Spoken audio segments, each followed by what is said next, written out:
More than 2 years since Nashville's Covenant School shooting, the Metro Police investigation is wrapped up, and the report is providing more insight into the mind of the shooter. Yeah, today police released a 48-page summary of that investigation. And News Channel 5's chief investigative reporter Phil Williams has been digging into the details. 3 students have been shot. 3 students from the Covenant School. That they engaged with the shooter, and the shooter is dead again. There are parents that are still trying to make their way through this trap. We have seen them running towards the school. More than 700 days since the horrific Covenant School shooting, a shooting that left 3 students and 3 staff members dead.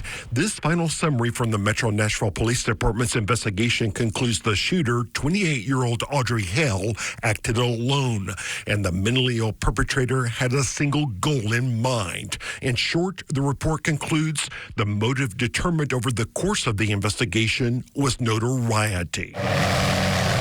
Specifically, Hale viewed other notorious mass murderers like those involved in the 1999 shooting at Colorado's Columbine High School as, quote, gods. And Hale hoped to find meaning in a life plagued by mental illness by becoming infamous. The report continues, as Hale wrote on several occasions, if suicide were her goal, then she would have simply killed herself. Ever since the shooting, conspiracy theorists have suggested the shooter targeted Covenant as a result of some sort of mistreatment while attending there in elementary school. In truth, Hale often remarked her time at the Covenant School was the happiest she was during her childhood education. Because of this, Hale felt that the Covenant School was the perfect place to commit an attack, as it was the perfect setting for her death. Let's go! An added benefit, Hale speculated that targeting elementary school children at a Christian school would increase the notoriety of the massacre. Plus, Hale speculated that a group of Christians might be too meek to resist.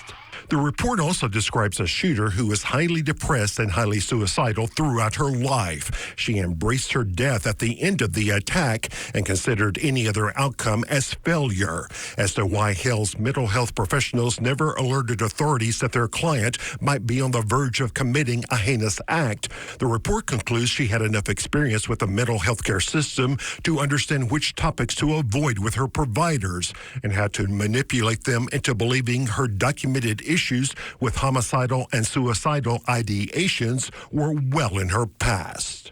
Phil Williams, News Channel 5 investigates. Thank you, Phil. The report also shows there was no formal manifesto left behind by the shooter, although there were random journals and notes. A lawsuit filed by the Covenant families has so far blocked those from being released.